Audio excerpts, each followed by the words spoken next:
Queridos, é um prazer estarmos juntos aqui esta noite. Já cumprimentei vocês antes da oração, mas quero cumprimentar neste momento os internautas, as pessoas que nos acompanham pela internet. Que Deus abençoe suas vidas também. Alguns acompanham aqui de perto, mas outros acompanham de longe. De repente surge lá, Japão, Estados Unidos, e assim por diante. Essa é a maravilha da informação. Por isso que o meu grande desejo, um dos desejos que eu tenho, é que depois da gente mudar para o nosso imóvel aqui, se Deus quiser faremos a mudança em fevereiro, então nós precisamos investir mais aí na internet, na mídia, principalmente a internet, que é um investimento barato, né, e que alcança o mundo todo. Quero convidá-los para ficarmos de pé, por gentileza. Vamos ler um texto da Bíblia. O pessoal que vai ministrar o louvor pode vir. Isaías 61. Livro do profeta Isaías, número 61, capítulo 61.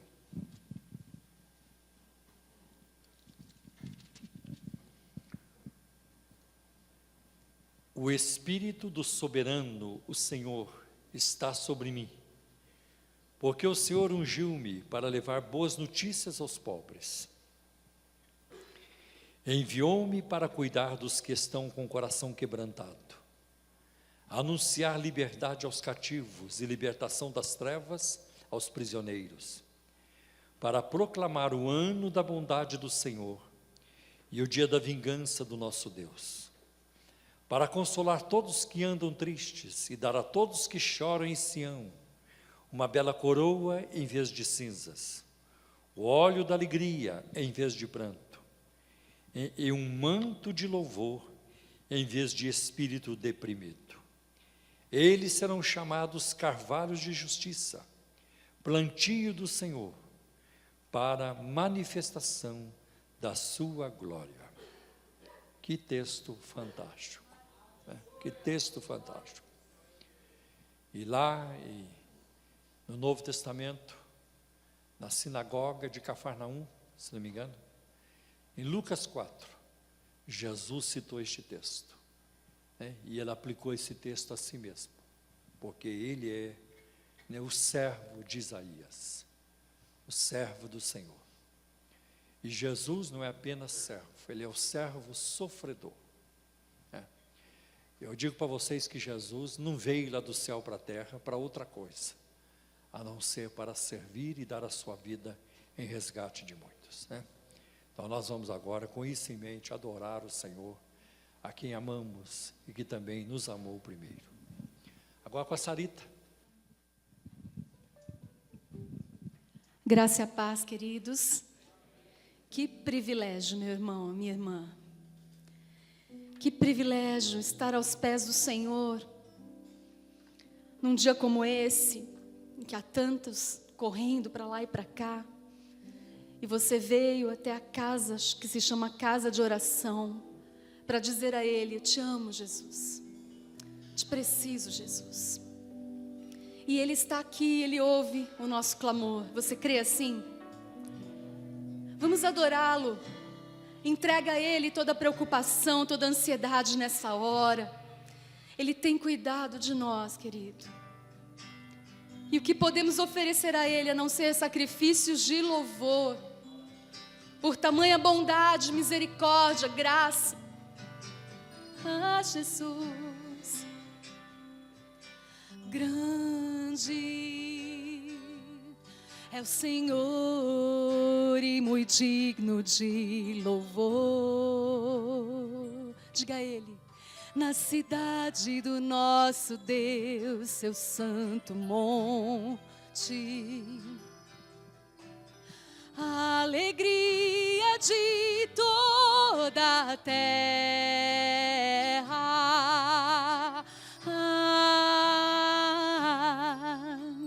Grande é o Senhor em quem nós temos a vitória. Ele te ajuda. que nos ajuda contra o inimigo. Por isso diante dele nos prostramos.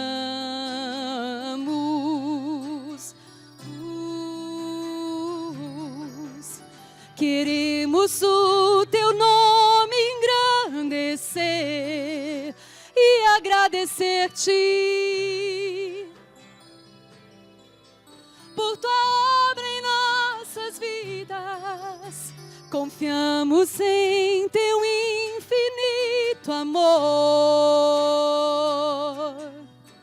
pois só tu és o Deus eterno sobre toda a terra e céu. Ele é grande, nosso Deus, grande é o Senhor e muito digno de louvor. Na cidade do nosso Deus, seu santo monte, Ele é a nossa alegria, a alegria de toda a terra.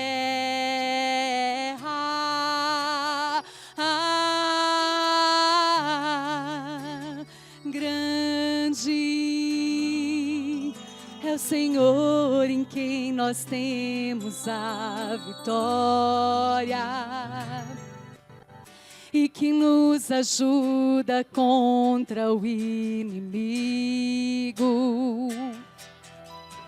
Por isso diante dele nos prostramos, nos rendemos, nos prostramos a ti. Queremos o teu nome engrandecer e agradecer-te por tua obra em nossas vidas. Confiamos em teu infinito amor, pois só tu és o Deus eterno sobre toda a terra e céu. Só as vozes queremos o teu nome engrandecer. Queremos o teu nome engrandecer, Jesus, e agradecer-te.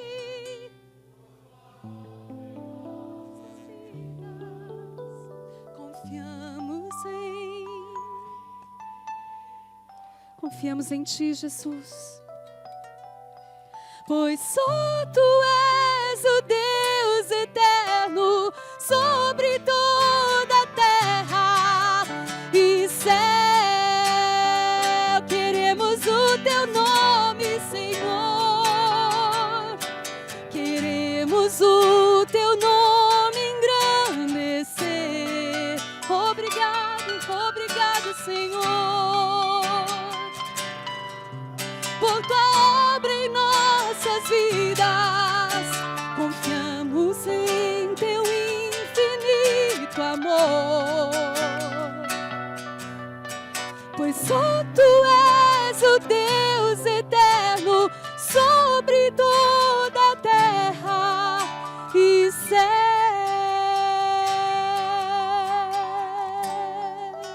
Jesus, santo, santo, santo é, Senhor.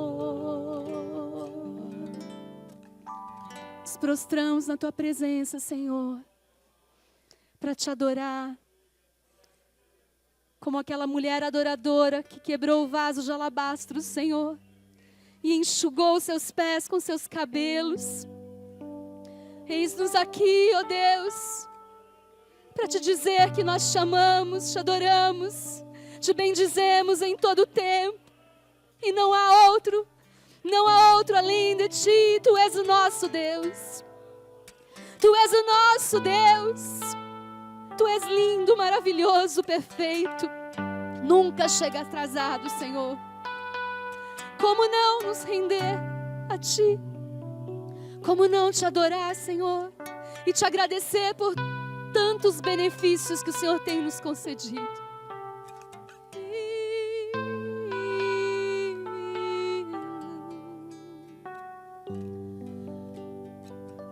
Os que confiam no Senhor são como os montes de Sião.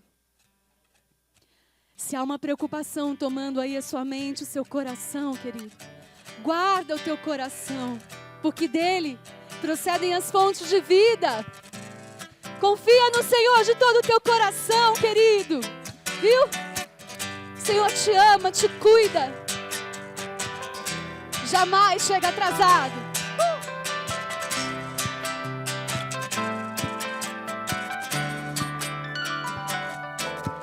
Os que confiam no Senhor são como os montes de Sião, que não se abalam, mas permanecem para sempre.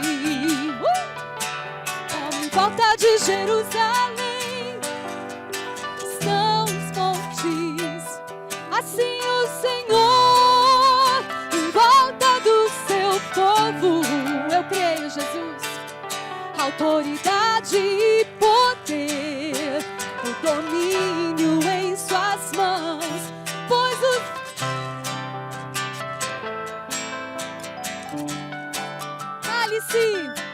cálice diante dele a terra.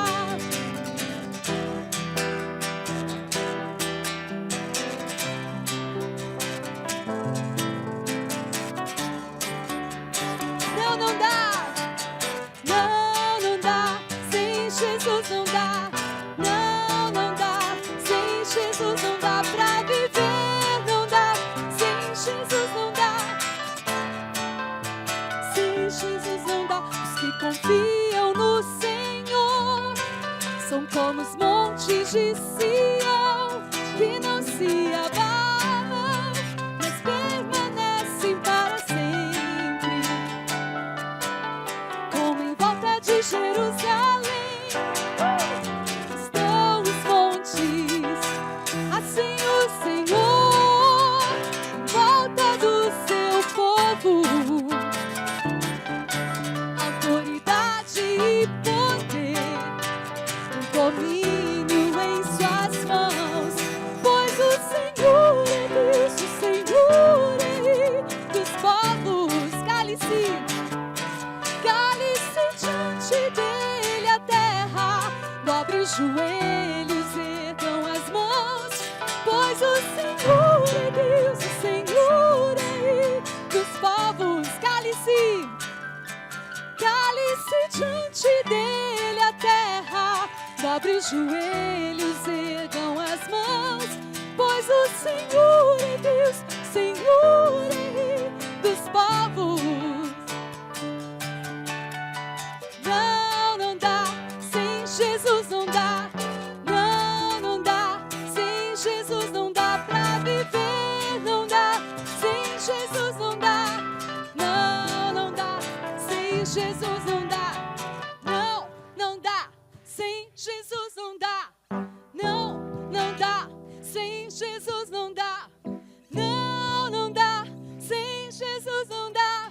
Não dá, sem Jesus não dá. Não dá, sem Jesus não dá.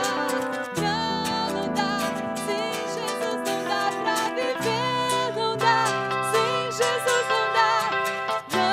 Não dá, sem Jesus não dá pra viver. Precisamos de Ti. Fê, põe um retorninho aqui para mim, não estou me ouvindo, por favor, querido. Glória a Deus. Quão profundas riquezas o saber e o conhecer de Deus. Jesus, eu sei que o Senhor se revela aos seus adoradores, Senhor. Eu sei que os seus segredos, Senhor, são desvendados para aqueles que te amam e que têm intimidade contigo, Jesus. Queremos estar neste lugar, Senhor, de intimidade contigo.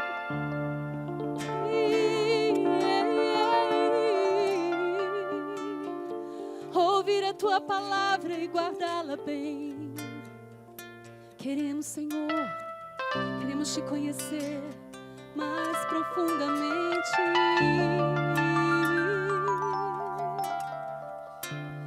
Porque dele, por ele, para ele são todas as coisas. Porque dele, por ele, para ele são todas as coisas. Porque dele, por ele, porque dele, por ele, para ele são todas as coisas. Porque dele, por ele, para ele são todas as coisas. A ele a glória, a ele a glória,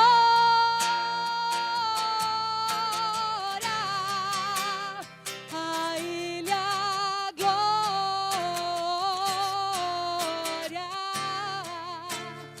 a ele de Jesus, para sempre, amém. A ele, somente a ele a glória, a ele a glória.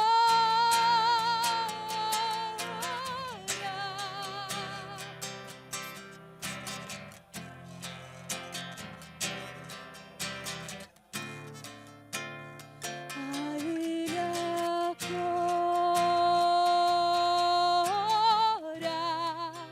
para sempre, amém.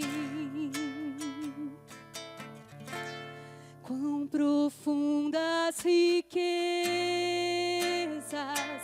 o saber e o conhecer de Deus.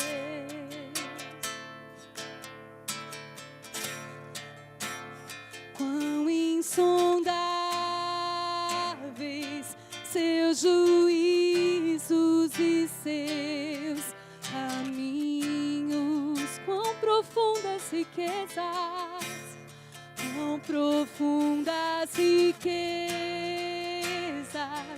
o saber e o conhecer de Deus. Permita-me, Senhor, te conhecer. Quão insondáveis seus caminhos. A ele a glória, a ele a glória,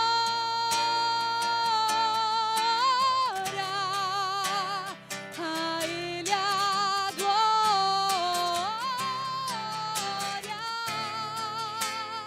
a ele a glória, para sempre, amém. A ele a glória, a ele a glória,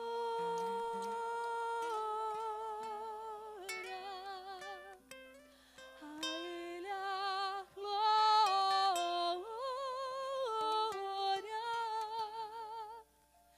a ele a glória.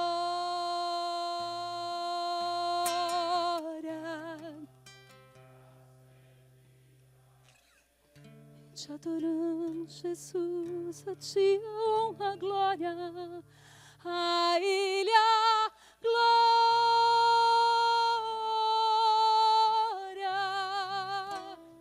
a ele a glória,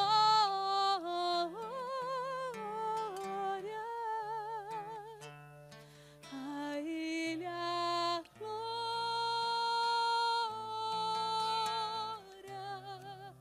para sempre, amém.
Bendito seja o teu nome para sempre. Recebe, Senhor, o nosso louvor e a nossa adoração, a nossa gratidão. Nós não temos palavras suficientes para te exaltar, para expressar, Senhor, a nossa gratidão e o nosso amor. Receba, Senhor, recebe o nós te pedimos, em nome de Jesus. Amém. Podem tomar assento, por gentileza.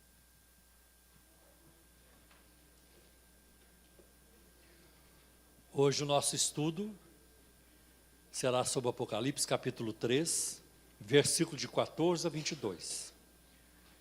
Eu já estou sabendo que vocês foram grandemente abençoados aqui na semana passada, através da ministração do Ezequiel. Ele também é um estudante de escatologia, eu já conheci esse lado dele, esse lado que ele tem, né, de, assim, investir tempo para conhecer a escatologia, e eu sabia que ele traria uma boa palestra. E eu pedi para ele que não falasse sobre Laodiceia. Eu falei, Ezequiel, escolhe qualquer assunto no livro de Apocalipse, porque eu quero manter a sequência, né? E ele trouxe um assunto muito bom, foi sobre a besta, e quando chegarmos no capítulo 13, nós não vamos pular o capítulo 13, nós vamos estudar o capítulo 13, porque eu também quero apresentar algumas coisas aí sobre o 666.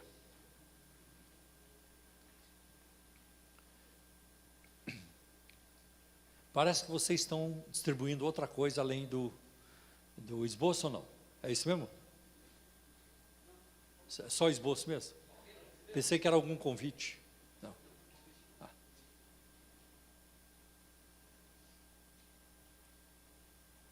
Amanhã à noite nós teremos aqui a formatura, a cerimônia de formatura dos alunos da nossa Academia Bíblica, né? Amanhã às 7h30 da noite. Então, irmãos, todos com esboço, vamos ler Apocalipse capítulo 3, você que me acompanha pela internet, se não puder ler, mas pode pelo menos ouvir.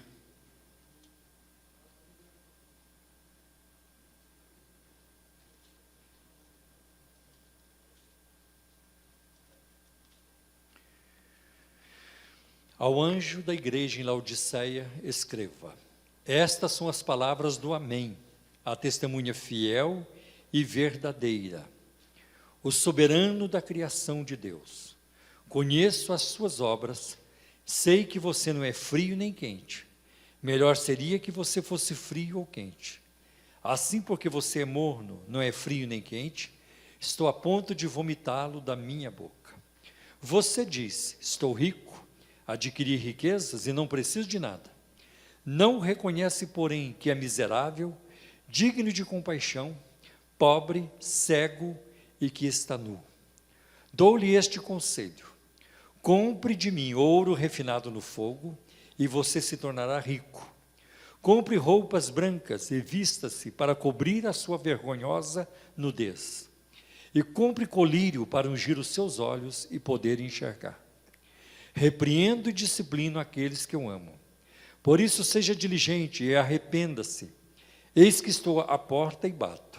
Se alguém ouvir a minha voz e abrir a porta, entrarei e cearei com ele e ele comigo. Ao vencedor, darei o direito de sentar-se comigo em meu trono, assim como eu também venci e sentei-me com meu Pai em seu trono. Aquele que tem ouvidos, ouça o que o Espírito diz às igrejas. Então, vocês perceberam que, na sequência, na próxima semana, nós vamos então estudar o capítulo 4. Aí nós vamos entrar num sistema de um capítulo por semana. Então, na próxima semana, o capítulo 4, depois o capítulo 5 e assim por diante, né? O Senhor não teve nada de bom para falar sobre essa igreja. A cidade de Laodiceia foi fundada no ano de 250 a.C. por Antíoco da Síria e recebeu o nome de sua esposa. Aliás, eu já encontrei irmãs com o nome de Laodiceia, né? Já encontrei. George Led, um erudito do Novo Testamento, comenta que Laodiceia ficava no entroncamento de 3 estradas importantes. Isso contribuiu para que a cidade se tornasse um centro bancário e industrial de destaque. Como disse Ramsay, não faltava paz só faltava a paz para fazer de Laodiceia um grande centro comercial e financeiro. A paz chegou com o domínio de Roma, dando-lhe a oportunidade de tornar-se o que o historiador Plínio chamou de a mais distinta das cidades. Laodiceia, é interessante que Jesus tinha uma opinião diferente de Plínio, né? É muito interessante isso, né? Olha o Plínio, né? Uma figura destacada, né? Da literatura romana. E ele tinha uma opinião de Laodiceia, e a de Jesus era o oposto, era outra. Laodiceia tinha sido originalmente uma fortaleza. Entretanto, existiu sempre um grave inconveniente. A água era fornecida por um aqueduto subterrâneo de fontes localizadas cerca de 10 quilômetros de distância, algo perigoso se a cidade fosse sitiada. Então, as cidades, antigamente, elas trancavam as portas quando se sentiam ameaçadas pelo inimigo. E uma das formas do inimigo derrotar a cidade era cortar a provisão. Então, não entrava mais comida e não entrava água. E aqui, nos casos, Laodiceia estava extremamente vulnerável, porque a água vinha de longe. Então, havia muito espaço para o inimigo cortar ou impedir aquela água no meio do caminho. Laodiceia tinha algumas características que acabam vindo à tona nessa carta. Primeiro, foi um grande centro financeiro e bancário. Quando Cícero, senador romano, viajava pela Ásia Menor, era em Laodiceia que ele descontava suas cartas de crédito. A cidade tornou-se tão rica que, quando um terremoto a danificou, do ano 60 a 61 depois de Cristo, ela foi capaz de financiar a sua reconstrução com seus próprios recursos, sem precisar da ajuda do tesouro imperial. Não é de admirar que Laodiceia podia se gloriar de sua riqueza e que não precisava de coisa alguma. Era tão rica que achava que não precisava nem de Deus. Foi um grande centro também de fabricação de roupas. As ovelhas criadas nos arredores da cidade eram famosas pela lã macia, cor preto-violeta e lustrosa. Laodiceia era tão orgulhosa da roupa que fabricava que nunca reconheceu estar nua aos olhos de Deus. Então, ela tinha... Os tecidos de Laodiceia eram famosos, eram cobiçados. Mas os tecidos fabricados ali nunca conseguiram cobrir a sua nudez. Interessante. Foi um importante centro médico. Contava também com uma escola de medicina que se tornou famosa por sua pomada para tratamento do ouvido e por um pó chamado pó frígio, usado para fabricar colírio. Apesar disso, era espiritualmente seca. Paulo conhecia a igreja, pois de Roma escreveu-lhe uma carta que se perdeu. E isso está em Colossenses capítulo 4, versículo 16, eu vou ler para vocês agora. Diz assim: depois que esta carta for lida entre vocês, façam que também seja lida na igreja dos Laodicenses, e que vocês igualmente leiam a carta de Laodiceia. É interessante, Paulo escrevendo aos Colossenses, ele diz: olha, a carta que eu mandei para vocês, envie para a igreja de Laodiceia. E a minha carta que está em Laodiceia, eu quero que seja lida também no meio de vocês. Então, nós não temos essa carta. A carta de Paulo, que ele enviou a Laodiceia, essa não entrou no cânon das Escrituras. A Constituição Apostólica, um documento do terceiro século, diz que Arquipo foi o primeiro bispo de Laodiceia. Paulo enviou-lhe um recado para que cumprisse o seu ministério, 30 anos antes do Apocalipse ser escrito. E isso também está em Colossenses capítulo 4 e no versículo 17. Parece que Arquipo estava falhando em sua missão, porque para Paulo mandar um recado para ele, né, no meio da carta aos Colossenses, olha, fala para o Arquipo cumprir o ministério, fala para ele levar a sério o ministério. Né? Então o Arquipo estava meio que vacilando, passando por alguma dificuldade. A carta não menciona perseguições por parte dos romanos, dificuldades com os judeus ou problemas com falsos ensinos, com heresias. Laodiceia era muito parecida com a igreja de Sardes, um tipo de cristianismo nominal e acomodado. um tipo de cristianismo nominal e acomodado. Eu me lembro, há cerca de 30 anos, 40 anos, quando me converti, eu estava acostumado a ouvir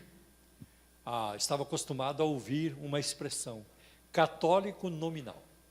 Católico nominal. Né? Aí, quem é o católico nominal?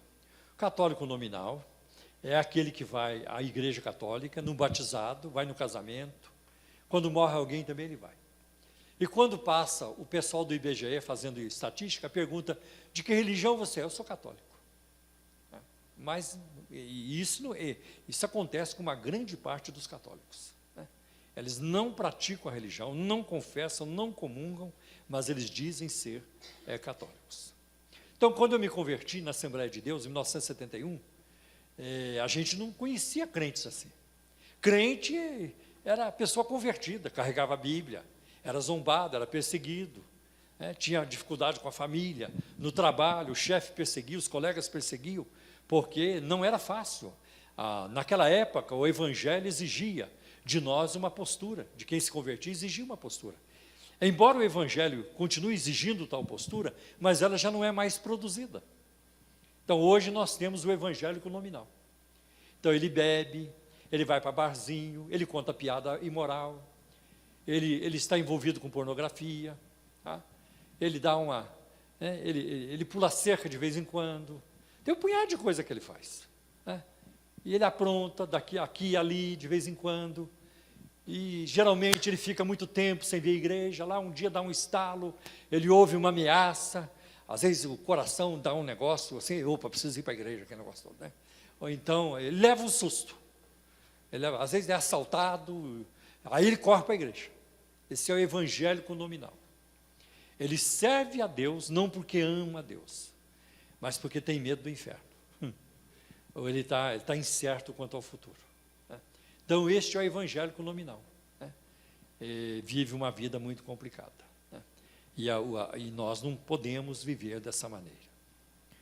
Pode ser que muitos membros, né, a diferença de Laodiceia para Sardes, é que em Sardes havia um grupo dentro da igreja que permaneceu fiel. Isso está no capítulo 3, versículo 4. Tem, porém, no meio de você aqueles que andam de branco. Né? Pode ser que muitos membros da igreja participavam ativamente da alta sociedade em Laodiceia. E esta riqueza econômica, este envolvimento, este convívio, exerceu uma influência mortal, fatal, sobre a vida espiritual da igreja. Eu não estou pregando aqui o isolamento, que você não pode se relacionar com quem não é crente. Senão, como é que nós vamos pregar o evangelho? Agora, você vai viver como eles vivem, aí você não consegue pregar o evangelho. Quando o cristão se comporta como ímpio, ele perde o poder de dar testemunho. O poder espiritual é destruído ali. Agora, conviver com pessoas que não são crentes, isso nós devemos fazer. Senão nós vamos partir para uma coisa chamada isolacionismo. Nós vamos nos isolar. E Jesus não nos chamou para sermos monges, para viver no mosteiro, mas estarmos no mundo, não somos do mundo, mas estamos no mundo, para compartilhar o amor de Deus. No versículo 14, Jesus se apresenta como um amém. Em Isaías capítulo 65, versículo 16, Deus é chamado de o Deus da verdade, que no hebraico é o Deus do amém. Então, ele é um amém, ele é o Deus da verdade. Amém é uma palavra hebraica que expressa a ideia de veracidade, de que Deus é fiel, que podemos confiar nele. É a única pessoa confiável que existe. É a única pessoa. Todas as pessoas nos decepcionam. Pastores decepcionam.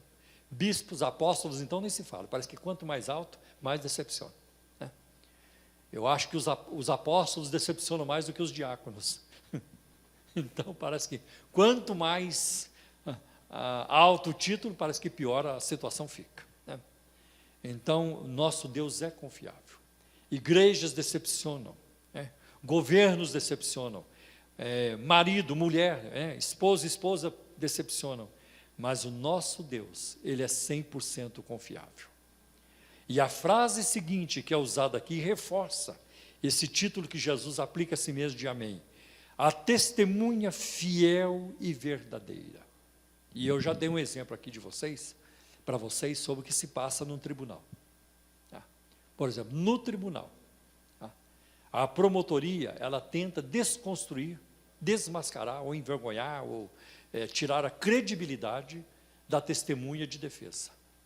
A testemunha de defesa tenta descredenciar, o advogado de defesa tenta desacreditar a testemunha também de acusação. Agora, ninguém consegue descredenciar Jesus. Ninguém consegue dizer, Cristo não é confiável. Nós vamos encontrar na face da terra, e ao longo da história, homens que disseram, eu não quero crer. Ou até disseram, eu odeio a Cristo. Eu tenho raiva desse Galileu. Como alguns se levantaram para dizer, eu vou acabar com essa crença que ele começou. Mas ninguém conseguiu dizer que Jesus foi um adúltero, que ele foi safado, que ele foi mentiroso, que ele foi bandido e que ele enganou todo mundo. Nós vemos depois que Jesus morreu, as autoridades de Jerusalém disseram, esse impostor. Mas eles tiveram que ver o início do cristianismo.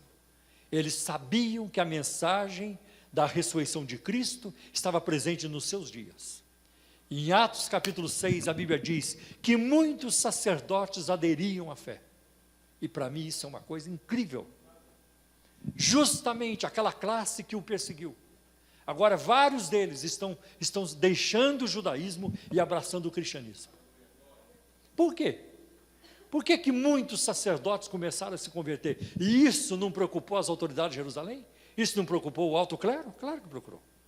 Os fariseus, o sinédrio, aqueles que estavam encarregados do templo, os saduceus, eles ficaram preocupados com a debandada. Por que os sacerdotes se converteram? Porque eles estavam no templo na hora do sacrifício. E aquela hora era 3 da tarde. E aquela foi a hora em que o véu se rasgou. E eles viram. E certamente, não está explícito na Bíblia, os discípulos usaram esse argumento. Vocês estavam lá.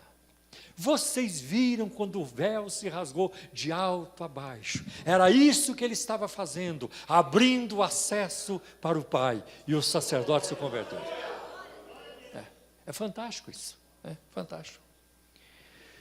E aí Jesus se apresenta também como o princípio da criação de Deus. Princípio da criação de Deus. A palavra aqui para princípio no grego é arquê, que significa fonte, origem. Eu já vi, por exemplo, até pessoas na televisão, tem muito programa de TV, dizendo, está vendo? Aqui é a prova de que Jesus foi a primeira criação de Deus. Isso é argumento das testemunhas de Jeová. Quando a Bíblia diz que Jesus é o primogênito da criação, o princípio da criação, e o termo arquê aparece aqui, aí é como Jesus é a fonte da criação. Ele é a origem da criação. Veja os textos que estão aí. João capítulo 1, versículo 3. Todas as coisas foram feitas por intermédio dele, por Jesus. E sem ele, nada do que existe teria sido feito. Não há nada na face da terra, e nem no universo. Pode ser num grão de areia. Pode ser em qualquer espaço, qualquer coisa. Qualquer poeira cósmica. Não existe nada no universo que não tenha o DNA de Deus. Está lá. A marca de Deus está lá. A marca de Deus está em nós aqui hoje à noite. Né? A marca de Deus está em toda a sua criação e em todas as suas criaturas. E a marca mais importante de Deus, a mais relevante, a que mais aparece, ela está no ser humano, que tem a imagem do Senhor, a imagem de Deus. Olha o que diz Colossenses capítulo 1, versículo de 15 a 18. Ele, Cristo, Jesus Cristo, é a imagem do Deus invisível, o primogênito de toda a criação, pois nele foram criadas todas as coisas, nos céus e na terra, as visíveis e as invisíveis, sejam tronos ou soberanias, todas as coisas foram criadas por ele e para ele. Que bênção! Ele é antes de todas as coisas e nele subsiste. Por isso que João fala, aquele que veio depois de mim é antes de mim. Que coisa interessante. E Jesus fala isso em João 8, 58. Antes que Abraão fosse, eu sou. Então ele é antes de todas as coisas, e nele tudo subsiste. Ele é a cabeça do corpo, que é a igreja, e é o princípio primogênito dentre os mortos, para que em tudo tenha a supremacia, a importância, para que em tudo tenha preeminência, né? Toda a honraria deve ser colocada a Cristo e dirigida a Cristo. Nos versículos 15 e 16, a expressão nem és frio nem quente pode ser uma referência à falta de zelo ou à inutilidade dos crentes de Laodiceia. E a Bíblia trata dessa questão de a pessoa que não dá fruto, infrutífera e assim por diante. O próprio Jesus, em Lucas 13, versículos de 6 a 7, ele conta uma parábola assim. Então contou esta parábola: um homem tinha uma figueira plantada em sua vinha. Foi procurar fruto nela e não achou nenhum. Por isso disse ao que cuidava da vinha, já faz 3 anos que venho procurar fruto nesta figueira e não acho. Corte-a. Por que deixá-la inutilizar a terra? Uma outra versão diz, por que ela ocupa a terra inutilmente? E esta parábola indica a paciência do Senhor. Ele disse, eu já vim aqui 3 anos. A primeira vez eu vim, não tinha fruto. Eu esperei. Eu vim a segunda vez, e eu vejo que não tem fruto. Eu esperei de novo. Agora já é a 3ª vez, e esta figueira é uma figueira inútil. Deus chega para nós, e Ele espera ver frutos em nós. Ninguém de nós pode viver uma vida infrutífera. É arriscado demais, é perigoso demais, aos olhos de Deus, viver uma vida sem produzir frutos. Talvez você nunca venha a ser um pregador, um mestre, um escritor, coisas assim, um cantor, talvez você nunca vai gravar um CD, mas há coisas importantíssimas aos olhos de Deus que você pode fazer. A intercessão, né? A oração, o jejum e assim por diante. Então nós vemos pessoas na Bíblia, pegue o pai de Jesus, José, seu pai adotivo. Você não encontra uma palavra de José na Bíblia, ele nunca fala. Não tem nenhuma expressão. Mas aquele homem está presente como modelo de vida espiritual. Como modelo de um homem honesto, de um homem humilde, de um homem fiel a Deus e de um homem que estava preocupado em cuidar de Jesus. Vamos fugir para o Egito, Maria. Vamos fugir para o Egito, temos que proteger o bebê. Vamos voltar, agora já dá para voltar, e assim por diante. E uma das razões por que eles fugiram para o Egito, é porque no Egito havia grandes comunidades de judeus. Então, a fugir para lá, estariam entre os irmãos, né? Entre os conterrâneos. Então, nós vemos isso aí. Tá? Continuando. É óbvio que Jesus não está desejando que eles, lá de Laodiceia, sejam frios, no sentido de espiritualmente mortos, e nem sem fervor, ou quentes no sentido de fervorosos. Frio deve ser uma referência às fontes de águas frescas, localizadas em Colossos, cerca de 15 quilômetros de distância. Quente pode ser uma referência às fontes de águas quente e saudável ao norte de Hierápolis, cerca de 10 quilômetros de distância. Apesar de toda a sua riqueza, Laodiceia tinha uma água insípida que provocava vômito. É verdade. Eu uma vez, na década de 80, lá pelo ano de 82, 83, eu fiz uma viagem para a Nigéria e fiquei 1 mês na Nigéria. Estive pregando na Nigéria. Uma coisa, assim, difícil demais. A Nigéria tinha passado por um desenvolvimento industrial repentino, mas o progresso social não acompanhou o progresso econômico. Tinha descoberto petróleo. E, de repente, o dinheiro começou a chegar no país em grande quantidade. Então, era comum vocês verem um milionário vivendo numa casa, digamos assim, de pau a pique. Ou uma casa com um piso de terra. Porque a coisa aconteceu muito depressa. E eles já estavam acostumados com aquele estilo de vida. Então, para fazer uma transição social ia demorar. Então, eu sofri muito na Nigéria com a comida e sofri muito também com a água. Chegou um momento que eu não conseguia mais tomar água. Né? A água tinha um aroma, um cheiro, se é que eu posso chamar isso de cheiro. Vou falar de cheiro para não ser deselegante, que eu não conseguia nem chegar o copo perto do nariz. Então, o que eu fiz? Eu comprava refrigerantes que eram importados da Holanda. Então, era tipo Crush, Fanta, Coca-Cola, a gente tomava também. E a sede era muito, porque a região é muito quente.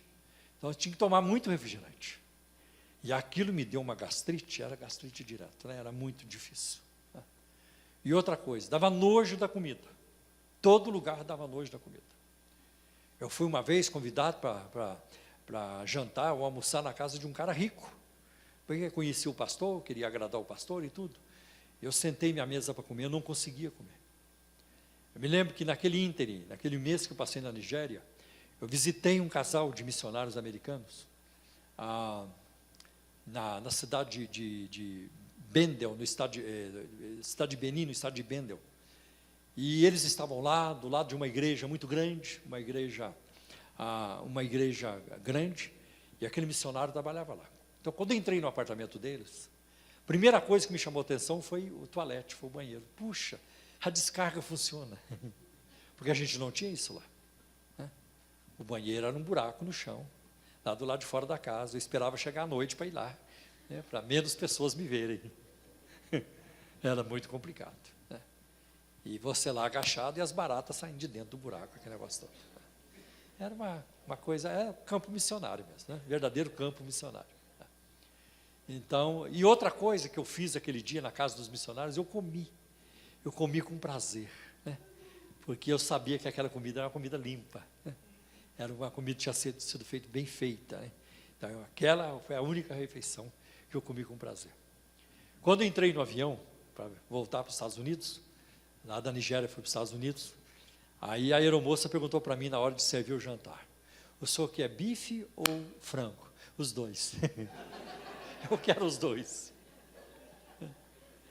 Aí voltamos, quando cheguei na Califórnia, do aeroporto, passamos num restaurante. E aí eu cheguei na porta, antes de entrar no restaurante, me ajoelhei e beijei o chão, antes de entrar no restaurante, porque a situação estava difícil. Então eu vejo aqui também, quando fala da água de Laodiceia, uma água que provocava vômito, né? Então tinha uma água insípida. E morno tem o sentido de inútil, de indiferente. Né? Vomitar no grego, o verbo emeo, cuspir ou vomitar, de onde vem o termo emético, um agente que causa vômito. Né? A pessoa ou a igreja espiritualmente morna, ela é repelente ou ela é repugnante. Ela é repugnante. Eu vou te vomitar. Quando a gente vomita, é porque tem alguma coisa que nos incomoda e a gente tem que pôr isso para fora. Quando Deus diz, eu vou vomitar você da minha boca, você me incomoda. O seu mau cheiro é muito forte. Eu não quero que você fique em mim. Eu quero me livrar de você. Essa é uma linguagem muito forte para a igreja de Laodiceia. Muito forte. No versículo 17, Laodiceia se ufanava de sua riqueza financeira. Né? Aconselho que de mim compres, né? Não é isso que está aqui? Aí está. Você diz, estou rico, adquiri riqueza e não preciso de nada, e não reconhece, porém, que é miserável, digno de compaixão, pobre, cego e que está nu. Tá? Então, esse é o versículo 17. Laodiceia se ufanava de sua riqueza financeira e pensava não precisar de qualquer coisa.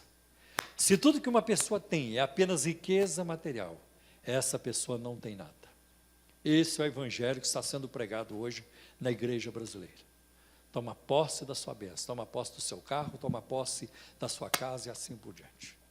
Quando Paulo usou o verbo toma posse para Timóteo, ele disse, toma posse da vida eterna.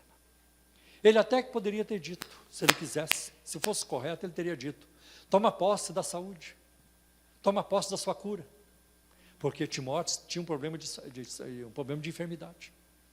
Tanto que em 1 Timóteo 5,23 ele diz, né, tome um pouco de vinho por causa da sua frequente enfermidade no estômago. Mesmo sabendo que Timóteo precisava de cura física, ele tinha uma enfermidade, Paulo nunca disse para ele, toma posse da sua cura. Não, Paulo diz, toma posse da vida eterna. Existe uma coisa melhor do que ter grana, melhor do que ter saúde, é quando você tem intimidade com Deus. é quando você tem a vida eterna em Cristo Jesus. Tá? Outra coisa que nós vamos ver, né?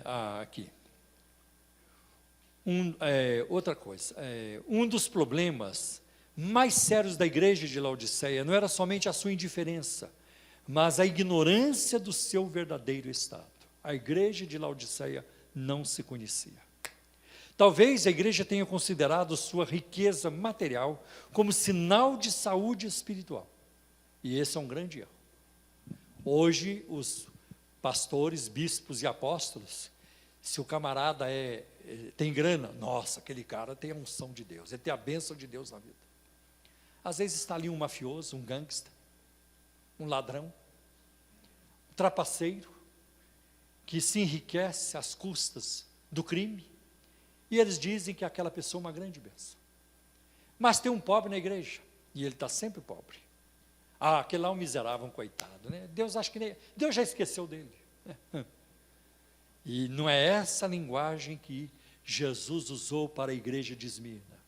Eu conheço a tua pobreza, mas tu és rico. É bem diferente. Então, muito cuidado para não julgar as pessoas pelo dinheiro que elas têm ou pelo dinheiro que elas não têm. Nada tem a ver. Nada tem a ver. Então, talvez a igreja tenha entrado nisso. Com a igreja de Esmirna foi o contrário. Conheço a tua pobreza, mas tu és rico. Em Apocalipse 2:9. E aí, Laodiceia chega dizendo, e eu não tenho falta de nada. Nada me falta, eu tenho tudo. E Jesus disse, você não sabe que é cego e pobre, miserável e nu. Aliás, nós vamos ver algo parecido em Marcos capítulo 10, versículo 21, quando o jovem rico procurou Jesus. Senhor, que devo fazer para ter a vida eterna? E Jesus disse, você sabe, guarda os mandamentos. Mas isso eu já tenho feito desde a infância. Então, Jesus não disse para ele, então você já tem a vida eterna. Isso significa que só guardar os mandamentos não garante a vida eterna. Não garante. Tanto que os adventistas do sétimo dia se gloriam de guardar a lei, mas eles não têm certeza da vida eterna. Um dia, alguém perguntou para mim numa palestra, Pastor Paulo, os adventistas vão para o céu? Falei, irmão, como é que eu posso saber se eles mesmos não podem saber?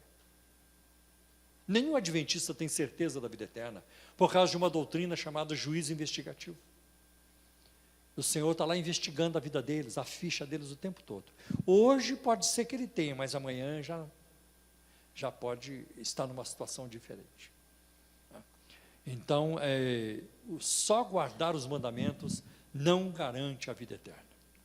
Aí Jesus diz a ele o seguinte, então você vai e vende tudo que tem. Falta-lhe uma coisa. Falta-lhe uma coisa. Faltava uma coisa na vida daquele moço. Só Deus sabe o que falta na sua vida hoje. Só Deus sabe o que falta na minha vida. Aliás, algumas coisas eu sei. Eu sei. Algumas cobranças, a minha mente, o meu interior, o meu espírito cobra de mim constantemente. Outras coisas não. Graças a Deus, eu já venci um punhado de coisas. Mas tem outras que eu ainda preciso melhorar. Mas só Deus sabe o que está faltando na sua vida. Os homens da Bíblia, eles reconheciam as suas limitações. Eles faziam uma leitura de si próprio. Quando Deus chamou Moisés para voltar ao Egito e libertar o seu povo, qual foi a resposta de Moisés? Caramba, até que enfim, hein? Pensei que nunca mais ia falar isso comigo. Faz 80 anos que eu estou aqui. Foi isso que Moisés disse? Finalmente me reconheceu, hein? Finalmente me enxergou. Foi isso que Moisés fez? Manda eu não sei falar. Eu sou um homem pesado de língua. E aí um dia Deus chama Isaías. Eu vi o Senhor no alto e sublime trono. A visão de Isaías no capítulo 6. Qual é a leitura que Isaías faz de si mesmo? Eu sou um homem de lábios impuros. Eu habito no meio de um povo de impuros olhos. Eu vou morrer. Eu vou morrer. Os meus olhos viram o rei. Eu vou acabar morrendo agora. De tanto medo que ele tinha. Então ele não ficou lá. Ainda bem que resolveu aparecer, porque reconheceu que eu sou profeta. E o Jeremias, gente? Quando Jeremias é chamado? Senhor, Fala isso comigo não. Deus chama Jeremias, antes que nascesses, né, eu te escolhi, antes que saísse da madre, eu te santifiquei, as nações te dei por profeta. O que Jeremias falou? Finalmente, né, o Senhor vai fazer justiça na minha vida. Não, eu não sei falar. Eu não sei falar. Então, os homens na Bíblia não queriam, eles tinham medo do cargo, do ministério. Hoje a turma briga pelo cargo. A turma briga pelo cargo. Mas a turma na Bíblia não queria saber. Ela não queria saber. Então, era desse jeito. Então, eles reconheciam as suas limitações, as suas fraquezas, eles sabiam disso. Paulo chegou a dizer, eu sou o menor dos apóstolos, o menor dos santos, eu sou o pior dos pecadores. No versículo 18, é claro que a linguagem aqui é metafórica. Eu aconselho que de mim compres ouro provado no fogo. Porque nós não podemos comprar bênçãos espirituais com dinheiro. Isso está errado, mas a igreja brasileira vende bênçãos. Os vendilhões estão na televisão, estão no rádio, estão na internet, estão em toda parte. Você vai, eu vou para o monte, viu? Manda o seu comprovante de depósito para eu levar para o monte. Tem que mandar, senão você não recebe oração. Você tem que... O pagamento tem que estar na frente. Pagou, leva. Não pagou, não leva. Como disse o pastor Luiz Bergamin, do Brasil para Cristo, há poucos dias, num programa de rádio dele. Estão vendendo Jesus hoje a preço de banana. A preço de banana. Jesus já não está valendo quase mais nada para essa gente. E outra coisa, o que eu vejo hoje é a exaltação da carne. Eu nunca tinha visto, décadas atrás, se fazer música para exaltar o nome de uma pessoa. Hoje se faz. O pastor fulano de tal, o líder fulano de tal. Como é que você se sentiria cantando uma música para me exaltar? Que o Paulo Romero é especial, que ele é todo, que ele é o ungido do Senhor, que ele é o homem que vai mudar o Brasil, ele é o homem que vai abalar São Paulo e tudo isso. Caramba, eu nem sei o que dizer, mas hoje existe isso, a exaltação da carne. Então, o que nós temos hoje é uma exaltação da carne e uma diminuição do nome do Senhor. E aí entra Romanos capítulo 1. Exaltaram mais a criatura do que o Criador, que é bendito para sempre. Então, eu lamento que hoje isso esteja acontecendo. Você encontra, por exemplo, pessoas dizendo, olha, irmãos, eu fui no monte, e Deus me deu uma visão no monte. Ninguém precisa ir no monte para ter visão. A visão você tem que ir na Bíblia. É na Bíblia. É muito complicado quando a gente ouve isso no rádio. Você sente que isso é de Deus? Eu sinto que isso é de Deus. E isso é de Deus, eu sinto. Não tem nada que sentir. Se sentir ou não, ou deixou de sentir, quem tem a palavra final é a Bíblia Sagrada. Vocês estão ouvindo isso de um pentecostal. Eu sou pentecostal. Mas eu valorizo aquilo que o Espírito Santo inspirou. Não o que a carne inspira hoje. É muita carne hoje, fria e gelada, é frigorífico. É muita carne e é frigorífico, fria, gelada. É muito complicado. Então, a gente precisa de um avivamento, de uma visitação dos céus. Nós precisamos de um avivamento do Espírito que venha enaltecer a palavra de Deus, que venha promover o nome de Cristo, e não o nome das pessoas.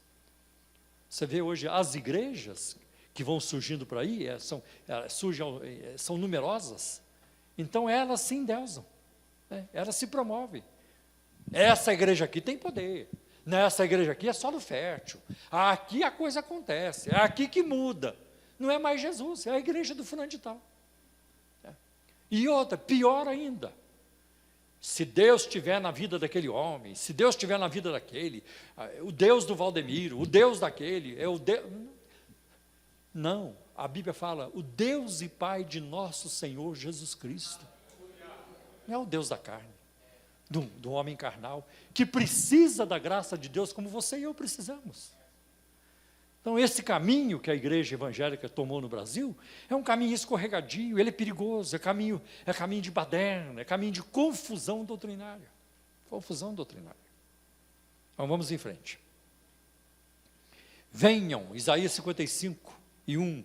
Você não precisa de dinheiro para comprar a bênção de Deus. Você não precisa dar dízimo para Deus te abençoar, para você ser curado. Onde se viu dizer que você vai ser curado depois que você der o dízimo? Você vai ser curado, os seus negócios vão render depois que você der a oferta. Isso é desonesto, isso é falta de caráter. Isso é falta de caráter. Isso é sem vergonhice. Os olhos nus e abertos. Isaías 55:1. Venham, todos vocês que estão com sede, venham às águas. E vocês que não possuem dinheiro algum, venham, comprem, comam. Venham, compram vinho e leite sem dinheiro e sem custo. Não tem custo. Jesus já pagou o custo. Já pagou tudo. Já pagou. Agora é muito complicado. Quando você ouve uma música, ainda resta um sacrifício, ainda resta algo a pagar. O que é que tem que pagar? O que é que ficou para pagar? Jesus deixou alguma coisa, algum papagaio pendurado na cruz? Deixou alguma coisa para pagar? Deixou lá? Jesus deixou algum fiado pendurado na cruz? Ele pagou tudo. Seu sangue é suficiente, sua morte é suficiente. É assim que nós entendemos. É assim que a palavra de Deus nos revela.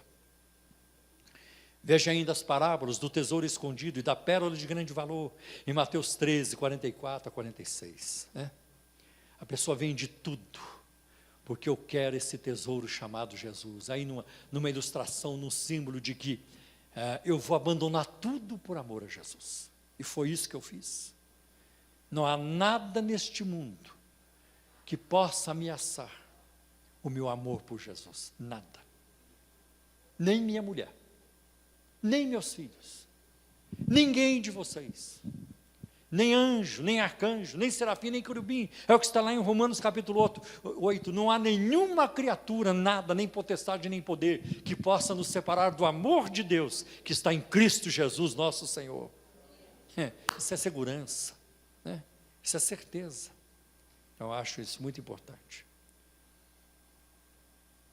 Ouro, a fonte da riqueza da cidade, era para ser comprado de Cristo. A sua nudez é para ser coberta, não com a lã negra e lustrosa, cor violeta de Laodiceia, mas com os vestidos brancos, as vestes brancas fornecidas pela justiça de Cristo. Como está em Apocalipse 16, versículo 15. E as vestes brancas são a justiça dos santos. Justiça essa que você e eu não somos capazes de produzir, jamais produziríamos. Cristo a produziu por nós. É Ele quem nos veste com roupas de justiça. Você vai chegar no céu branco, alvo mais que a neve, sem nenhuma mancha nas suas vestes. As portas vão se abrir, você será bem-vindo. Você será bem-vindo ao seu lar eterno. O céu não é aluguel para nós não vamos morar de aluguel lá no céu. Nós não vamos ter contrato, quanto tempo vai ficar? É o nosso lar eterno, de onde nunca mais sairemos. Ninguém vai nos expulsar de lá. Com vestes brancas, por causa do sangue de Jesus. É uma bênção saber disso. E aí nós vemos, para os cegos o pó frígio seria inútil. O abrir dos olhos, o abrir do entendimento. Paulo usa essa linguagem em Efésios capítulo 1. Que sejam abertos os olhos do vosso entendimento, para que compreendais as riquezas insondáveis de Cristo. Os olhos do entendimento. Como é bom quando você começa a saborear a Bíblia e percebe coisas da Bíblia que há 20 anos você não tinha percebido. Quando leu no ano passado não percebeu, há 5 anos não percebeu. Seus olhos vão sendo abertos. Porque existe uma revelação, não é uma nova revelação. Mas eu até diria, vamos tirar o termo revelação e colocar, existe uma iluminação. O texto vai sendo iluminado. Oh, que bênção. Isso eu não tinha percebido, agora aprendi mais uma, e assim por diante. Bem, aí nós vamos para o versículo 19. Eu repreendo e castigo a todos quanto amo.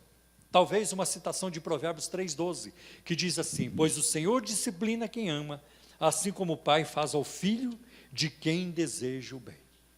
Está passando por luta? Pode ser que Deus esteja te disciplinando, porque deseja o seu bem. Nós crescemos mais na luta do que no sucesso. Outra coisa, a disciplina é uma característica do ensino do livro de Provérbios. E aí tem vários versículos em Provérbios, que eu não vou ler todos, porque senão não dá tempo. Provérbios 13, 24, Provérbios 23, 13 e 14, Provérbios 27, versículo 6, Provérbios 29, versículo 15 e versículo 17. E ainda tem a disciplina que Natã, o profeta, exerceu em relação a Davi, em 2 Samuel 12, de 1 a 14, quando ele repreendeu Davi. Um ano depois que o rei tinha adulterado e assassinado Urias, o marido da Betseba, o Natã marca um encontro com o rei, marca uma hora para conversar. E Natã chega: olha, rei, estou precisando de uma ajuda, estou precisando de uma orientação aí na área civil, do direito, né? Ele é rei, vai poder orientar. O que foi, Davi? Aqui. Um amigo, ele recebeu um outro amigo na sua casa, e ele tinha muitas ovelhas, mas muitas ovelhas. Mas ao invés de pegar uma das suas ovelhas e matar para receber aquele amigo, ele foi no vizinho, pobre, que só tinha uma ovelhinha, que ele amava como a sua filha, e a trazia no peito. Ele arrancou aquela ovelhinha para matar para o seu amigo que havia chegado. Davi nem esperou mais nada, nem esperou Natã continuar. É digno de morte quem fez isso. Vamos matar. E os profetas daquela época não eram como os profetas dos programas de rádio hoje. Tu és este homem, ó rei. Porque hoje seria assim. Eu estou vendo, um outro reino para você conquistar. Eu estou vendo uma carruagem dourada. Eu estou vendo isso. Eu estou vendo tantos prédios. Eu estou vendo um exército. Eu ia jogar confete em cima dele. Mas os profetas daquela época eles falavam a verdade. Tu és este homem. E o rei desabou. Então foi uma disciplina. Davi, ele pecou de fato. Pecado terrível. Mas ele pagou muito caro o preço. As consequências vieram. As consequências vieram. Nós somos livres para decidir, mas nós não ficamos livres das consequências. Guarde bem isso. Você é livre para escolher, para decidir, mas você não fica livre das consequências. Davi teve um irmão que matou outro. Há uma filha estuprada pelo próprio irmão. E depois Absalão se levantou contra ele, acabou sendo assassinado por Joabe, um dos seus principais assessores. Uma vida terrível, terrível. 10 anos Davi em frangalhos, por causa dos seus pecados. Então a disciplina, ela vem. Jó capítulo 5, versículo 17 e 18 diz assim: como é feliz um homem a quem Deus corrige. Portanto, não despreze a disciplina do Todo-Poderoso. Quem falou isso? Um homem que estava passando por uma situação que você e eu nunca vamos conhecer. Eu não creio que você e eu vamos sofrer como Jó. E ele diz: não despreze a disciplina do Todo-Poderoso. Pois ele fere, mas trata do ferido. Ele machuca, mas suas mãos também curam. Essa é a linguagem também do livro de Oséias, capítulo 6, versículo 1 e 2. Ó, vinde, voltemos para o Senhor, porque ele fez a ferida e a curará. E depois vem o castigo final de Deus, é deixar a pessoa de lado. Oséias 4,17 diz: Efraim com os povos se mistura, com os ídolos se mistura, deixa para lá.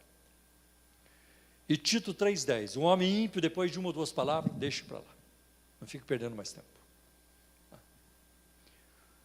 Alguém disse, não sei se é Carlos Spurgeon, só pôs Charles aí: o amor nunca é cruel, mas pode ser severo. O amor, ele tem os seus momentos de dureza. Eu creio que quando Jesus chicoteou, virou a mesa lá no templo, ele estava possuído de amor.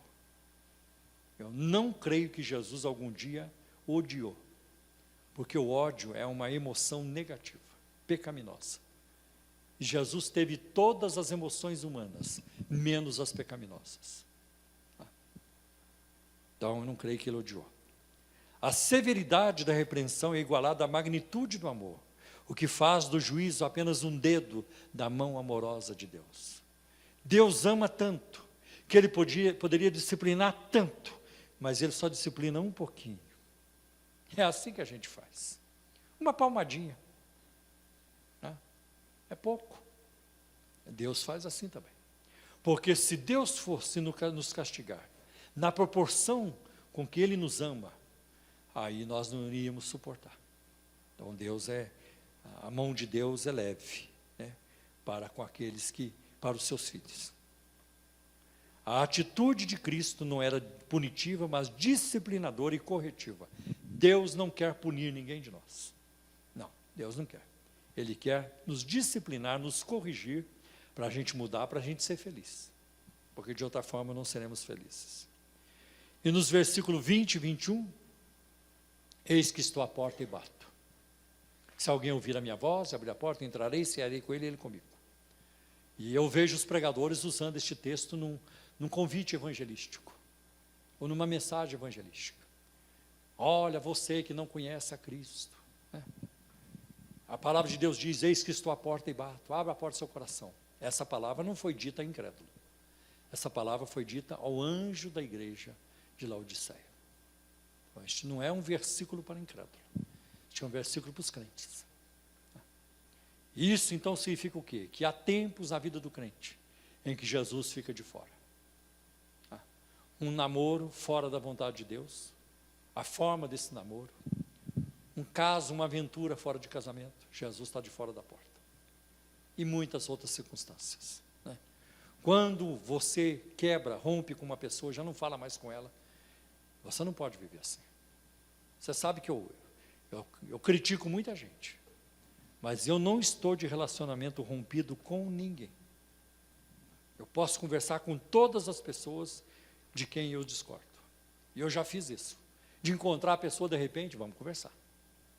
Vamos conversar, não tem problema. Porque nós não podemos romper. Então, muito cuidado. Cristo fica de fora.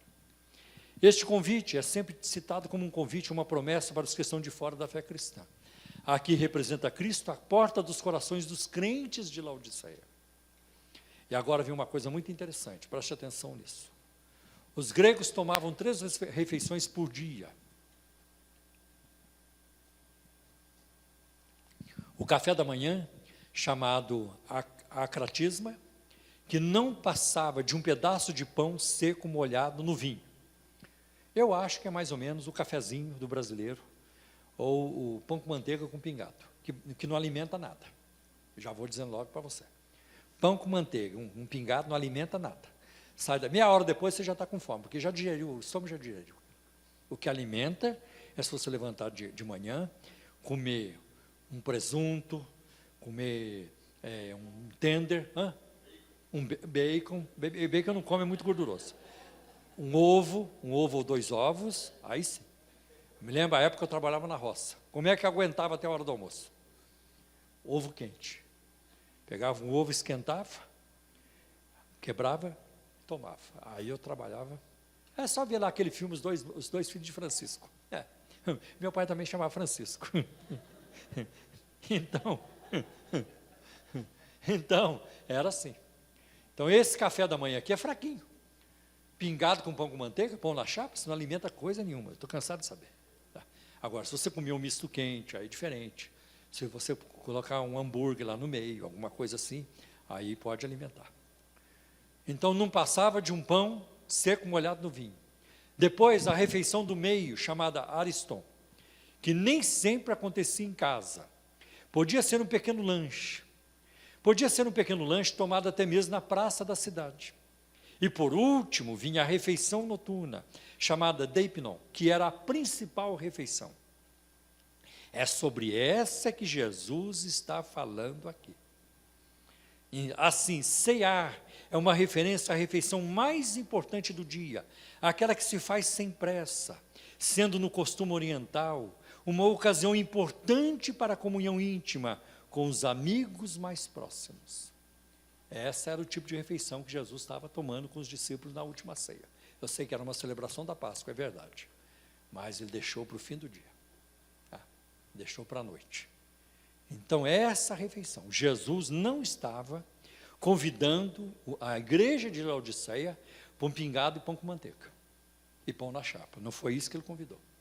Também Jesus não convidou a igreja de Laodiceia para tomar um lanche com ele. Vou passar aí, a gente toma um lanche. Então, quando eu quero me desvencilhar logo da pessoa, eu não tenho muito tempo para ela, eu falo, vamos tomar um cafezinho.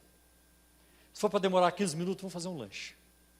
Agora, quando eu tenho interesse na pessoa, e a gente precisa discutir coisa mais demorada, vamos almoçar.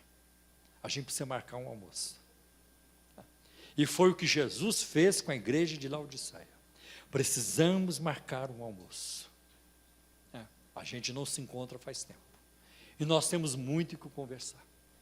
E com este estado, né, de saúde ou de doença, né, da igreja de Laodiceia, eles de fato iam ter muito o que conversar. Então, Cristo não está interessado em tomar um lanche rápido com você, em tomar um cafezinho com você. Cristo quer sentar-se à mesa, sem pressa, olhando um para o outro e falando, né, e na intimidade. Então, nós vemos aqui o pedido de Cristo, não é uma imposição. Ele não diz, eis que estou à porta e arrebento. Eis que estou à porta e vou entrar. Não. Eis que estou à porta e bato. Não diz, eis que estou à porta e chuto. Não deu pontapé na porta, eu vou bater. E as batidas de Cristo são batidas delicadas. Ele é um cavalheiro. Jesus não é grosseiro. E a oferta de Cristo, melhor do que o banquete que você pode comer com Jesus, Ele é melhor do que qualquer banquete. A presença de Cristo é o maior bem que existe. A oferta de Cristo é enorme. E a responsabilidade humana é nossa. Aí eu vou dizer para você que a maçaneta está do lado de dentro e nunca do lado de fora nessa situação. É você quem vai abrir. A promessa de sentar-se com Cristo no seu trono é tida como escatológica, isto é, para o fim. E Jesus já havia prometido isso em Mateus 19, 28, que os seus seguidores se assentariam sobre 12 tronos para julgar as 12 tribos de Israel. Paulo afirmou também, se perseverarmos, com ele também reinaremos. Você e eu, quer o mundo reconheça ou não, nós somos príncipes de Deus, o sacerdócio real. E vamos reinar com Cristo. Vamos reinar com Cristo. Jesus é o único rei eterno. Não existe outro. Nunca existiu. Jesus é o único rei eterno. E a Bíblia diz que nós reinaremos com ele. Por isso que vale a pena ser cristão. Amém, queridos? Neste momento, nós vamos agora, daqui a pouco, recolher os dízimos e contribuições para a obra de Deus.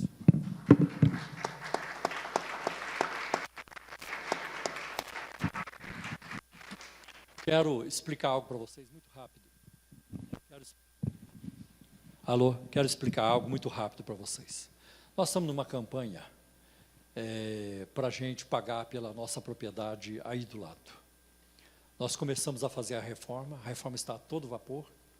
Tudo indica que no fim de janeiro nós já vamos terminar o espaço aqui, que está sendo preparado para nos receber.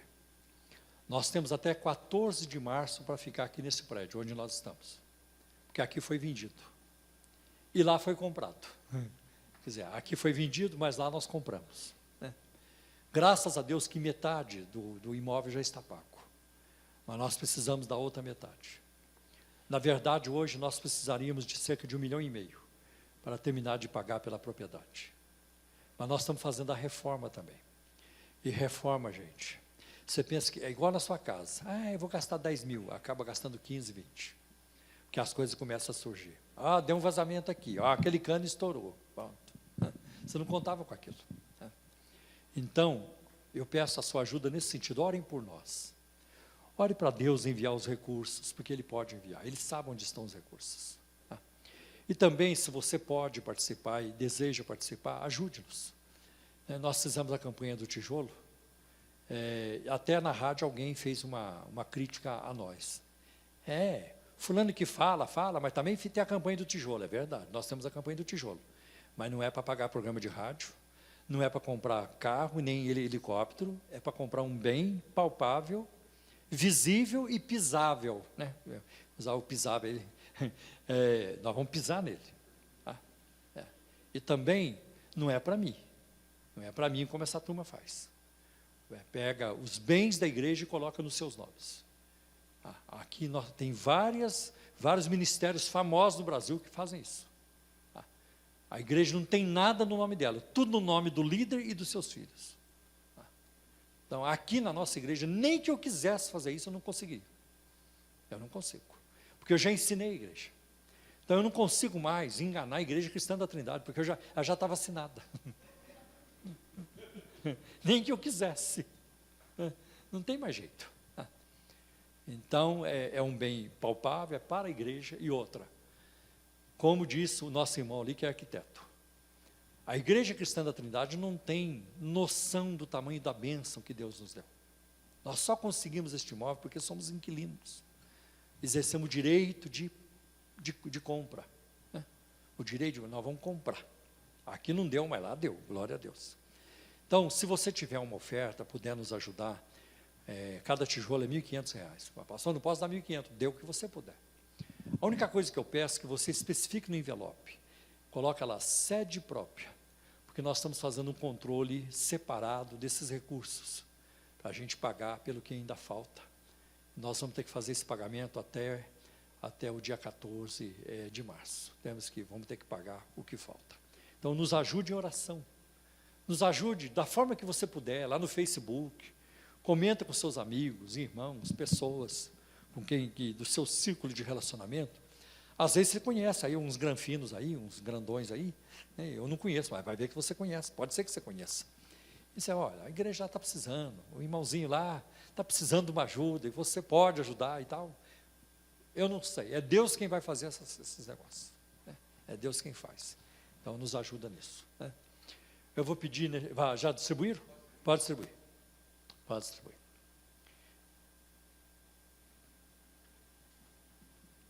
Vou pedir para o nosso irmão Josias, depois vir aqui fazer oração pelas contribuições.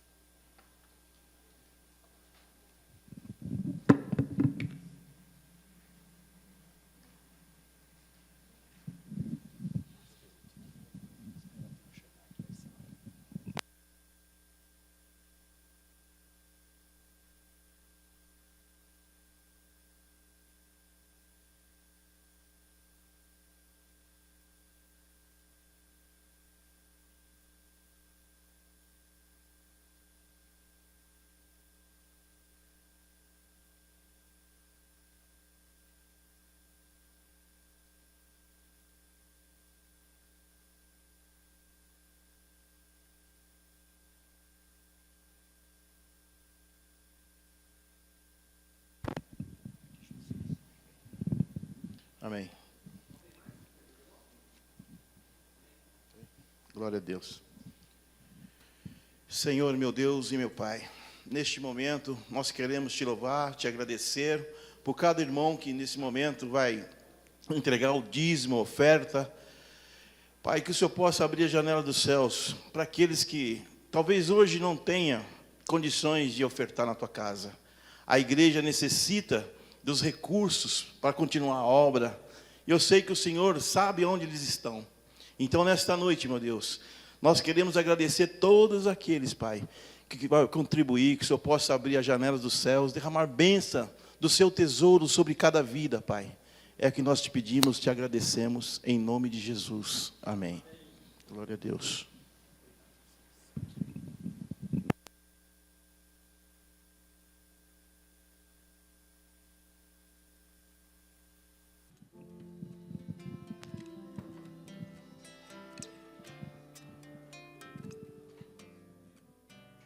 Sonda-me, Senhor, e me conheces. Quebranta o meu coração. Transforma-me conforme a tua palavra. E enche-me até que em mim se ache só a ti Então,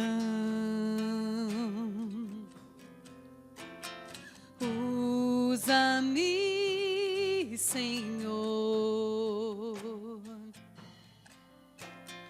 usa-me como um farol que brilha à noite, como ponte sobre as águas, como abrigo no deserto, como flecha que acerta o alvo. Eu quero ser usado da maneira que te agrade em qualquer. Eis aqui a minha vida, usa-me, Senhor,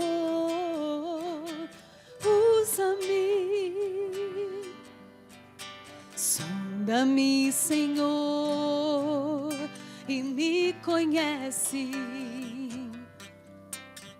Quebranta o meu coração. Transforma-me conforme a tua palavra e enche-me até que em mim se ache só a ti. Então,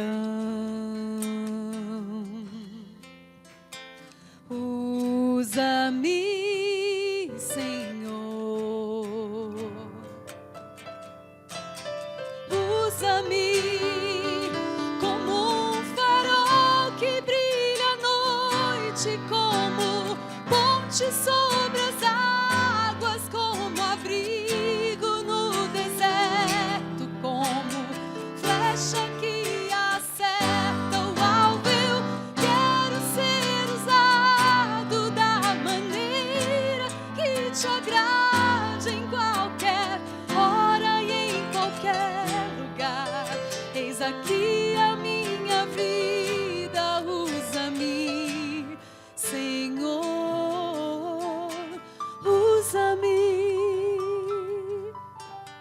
Sonda-me, quebranta-me, transforma-me, enche-me e usa-me. Sonda-me, sonda-me, quebranta-me, transforma-me, enche-me e usa-me, Senhor, como um farol que brilha à noite, como ponte sobre as águas, como abrigo no deserto, como flecha que acerta o alvo. Eu quero ser usado da maneira que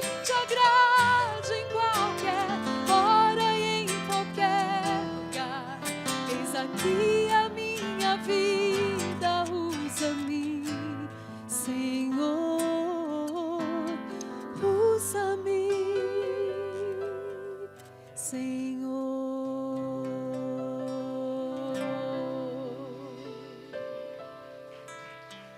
Jesus. Aleluia. Glória a Deus. Meus irmãos, eu sinto muita alegria no meu coração. Que privilégio estarmos aqui. Eu não conheço a vida de muitos de vocês, talvez a maioria. Não sei da luta que você passa, que você enfrenta. Também não sei se esse ano foi um ano bom para você ou não. Eu não sei quais são as suas expectativas para o próximo ano. Eu só sei que o nosso Deus não muda. Ele será sempre o mesmo Deus.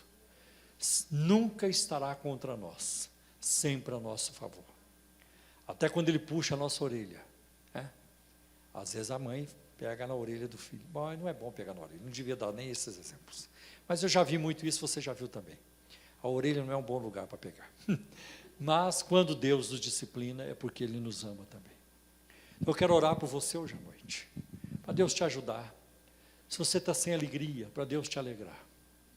Se você está encrencado, olha, Deus não coloca a gente na encrenca, mas Ele é especialista em tirar. Ele tira a gente da encrenca. Quero orar para Deus te ajudar. Talvez você esteja preocupado com a sua saúde. A Bíblia diz, lançando sobre Ele toda a vossa ansiedade, porque Ele tem cuidado de vós. Talvez a pessoa que faz você sofrer não esteja aqui hoje. E você sabe que isso pode continuar ainda por um tempo. Vamos orar, porque Deus pode mudar todas as situações. Eu quero orar por vocês neste momento.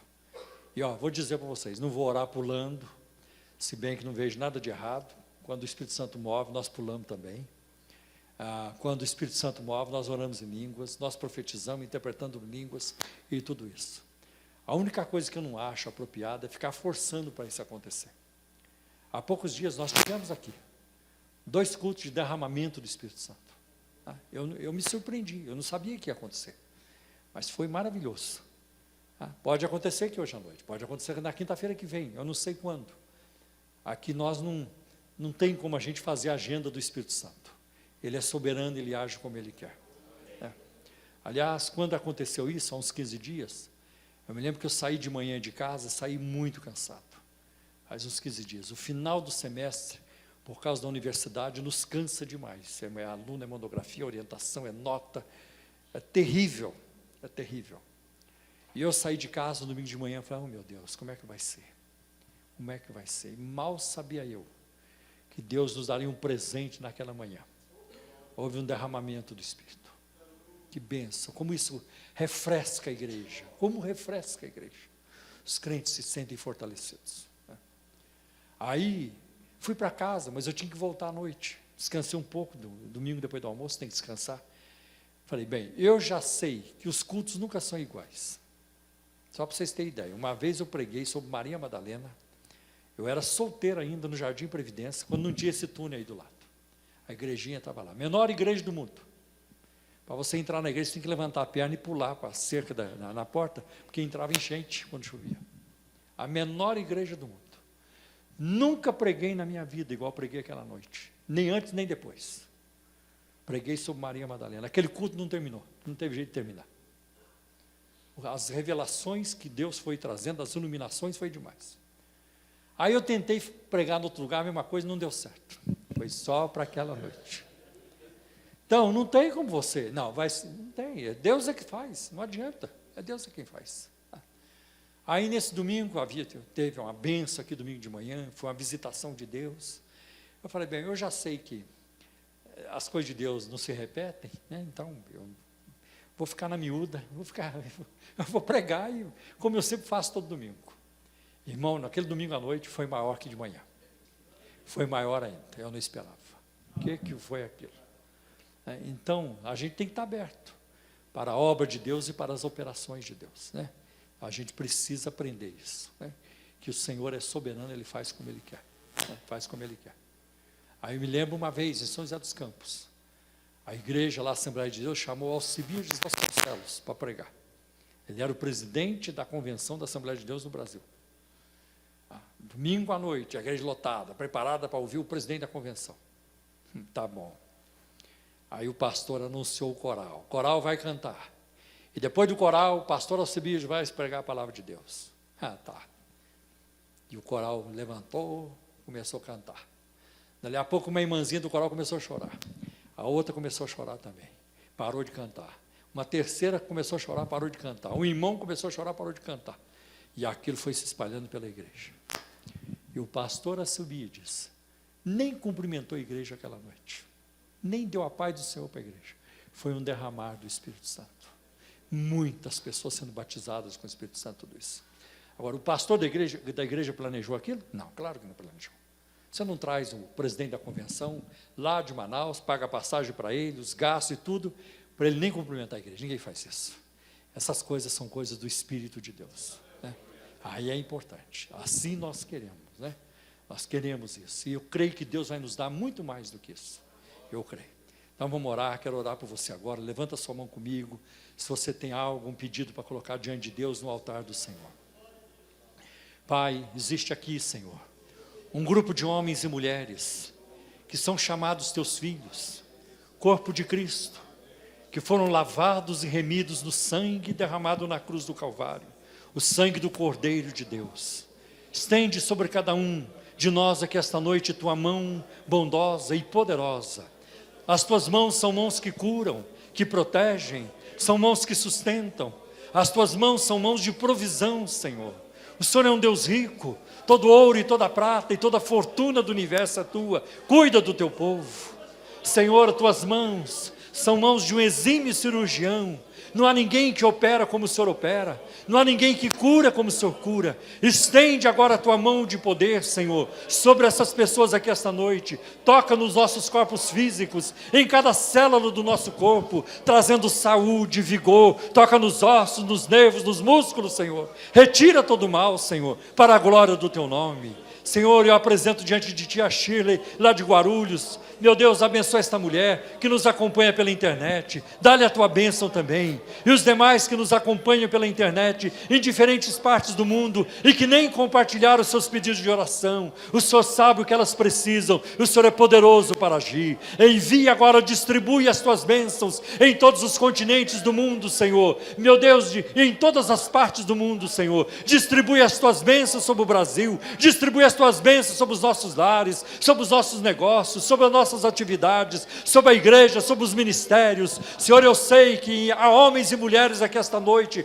a quem o Senhor tem confiado uma tarefa. Coloca a unção, coloca a sabedoria, coloca o poder, coloca o discernimento, Senhor. Coloca a vitória neste ministério, para a glória do teu nome. Derrama sobre nós o teu Espírito, derrama sobre nós o teu poder. Visita-nos, Senhor, visita-nos, toca em nós e nos renova para a glória do teu nome, Senhor. Ajuda-nos a aplicar a tua palavra, ajuda-nos a colocar em prática, Senhor, aquilo que temos ouvido e aprendido de ti, que sirva de crescimento, que faça diferença no nosso ministério para a glória do teu nome. Em nome de Jesus, nós te pedimos e pela fé nós já te agradecemos. Amém. Amém. Irmãos queridos, recebamos a bênção com o pastor Salem. Vem até aqui, querido, por gentileza. O pastor pode ficar aqui mesmo embaixo e nos despedir com a bênção, por favor. Recebam a bênção. Que a graça maravilhosa de Jesus, graça renovadora, graça que transforma e de que todos nós necessitamos, e o amor do Deus Pai e a sua paz que excede todo entendimento, e as doces consolações, a inspiração, a direção, a segurança, a companhia do Espírito Santo de Deus, fique com todos vocês, desde agora e para todo sempre. Amém. Amém. Amém. Glória a Deus. Amém, irmãos. Está terminado o nome de Jesus. Dê um abraço a alguém. Usa-me, Senhor. Usa-me como um farol que brilha à noite, como ponte sobre